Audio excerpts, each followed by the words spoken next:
காலேஜில் வேலண்டைன்ஸ் டே அன்னைக்கு கொஞ்சம் எக்ஸ்ட்ரா காஜல் போட்டாலே எல்லோரும் கேட்பாங்க, என்ன இன்னைக்கு எக்ஸ்ட்ரா அழகாக தெரியல அப்படின்ட்டு.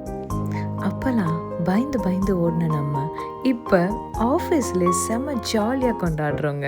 வேலண்டைன்ஸ் டே அன்னைக்கு நீங்கள் யாருக்குனாலும் கிஃப்ட் பண்ணாங்க. உங்கள் அம்மா, அப்பா, உங்கள் பசங்க யாருக்குனாலும் நீங்கள் கிஃப்ட் பண்ணிக்கலாம். ஸோ எனக்கு பிடிச்ச ஒரு சில பேருக்கு எங்கள் ஆஃபீஸ் ஸ்டால்ஸ்லேருந்து கொஞ்சம் ஐட்டம்ஸை வாங்கிட்டு போயிருந்தேன். இந்த வைப்புக்கு ஏற்ற மாதிரியே இன்றைக்கி ஸ்பெஷல் என்னென்னா, ரைஸ் குக்கரில் எப்படி பன்னீர் பிரியாணி பண்ணான்ட்டு. இது பேச்சுலர்ஸ்க்குலாம் ரொம்ப யூஸ்ஃபுல்லாக இருக்கும்னு நினைக்கிறேன். ஸோ பிரியாணிக்கு தேவையான ஆனியன், அதுக்கப்புறம் பன்னீர், அதுக்கப்புறம் கொஞ்சமாக கேரட், பீன்ஸ், கேப்சிகம், அப்புறம் இஞ்சி பூண்டு விழுது, தக்காளி, இதெல்லாம் நான் எடுத்து ஆல்ரெடி ரெடி பண்ணி வச்சுருந்தேன். ஸோ இப்போ என்ன பண்ணுறோன்னா, ஒரு கடாயில் கொஞ்சமாக நெய் விட்டுக்கோங்க. ஸோ நெய் தான் கொஞ்சம் இந்த டிஷ்ஷை கொஞ்சம் அரோமேட்டிக்காக ஆகும். அப்புறம் பிரியாணி இலை, அதுக்கப்புறம் அந்த அன்னாசி பூ, அதுக்கப்புறம் ஒரு ஏலக்காய் போட்டு நல்லா ஃப்ரை பண்ணிவிட்டு இப்போ நம்ம ஒன்றுனா ஆட் பண்ணலாம். ஃபஸ்ட்டு நான் வெங்காயத்தை போட போகிறேன். ஸோ வெங்காயம் போட்டு அதுக்கப்புறம் நான் ஆல்ரெடி இஞ்சி பூண்டு விழுது தட்டி வச்சுருக்கேன். ஸோ அதையும் கொஞ்சம் ஆட் பண்ணிவிட்டு நல்லா ஒரு வாட்டி ஃப்ரை பண்ணிடுங்க. அதுக்கப்புறம் நம்ம ஆல்ரெடி நறுக்கி வச்சுருந்த தக்காளி அதையும் போட்டு நல்லா ஃப்ரை பண்ணிவிட்டு கொஞ்சமாக இந்த ஸ்டேஜ்லேயே உப்பு ஆட் பண்ணிக்கோங்க.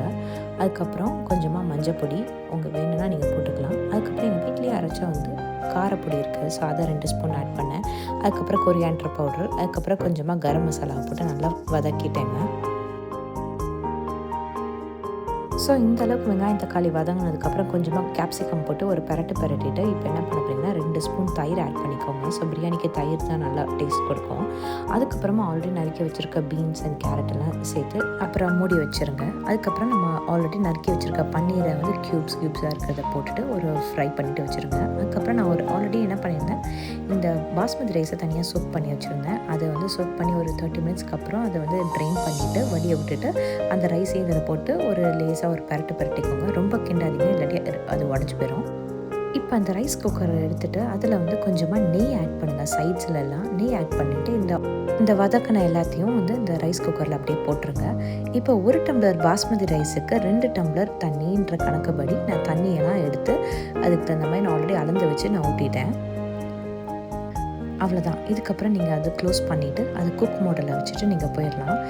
ஸோ அதுக்கப்புறம் அது வார்ம் மோடுக்கு வந்ததுக்கப்புறம் நம்ம ஓப்பன் பண்ணி பார்த்தோன்னா பிரியாணி நல்லா உதிராக சூப்பராக வந்திருக்கும். அன்பை பகிர்றதுக்கு கிஃப்ட் கொடுக்கணுன்னா அன்பா பரிமாறுறது கிஃப்ட்டு தான்.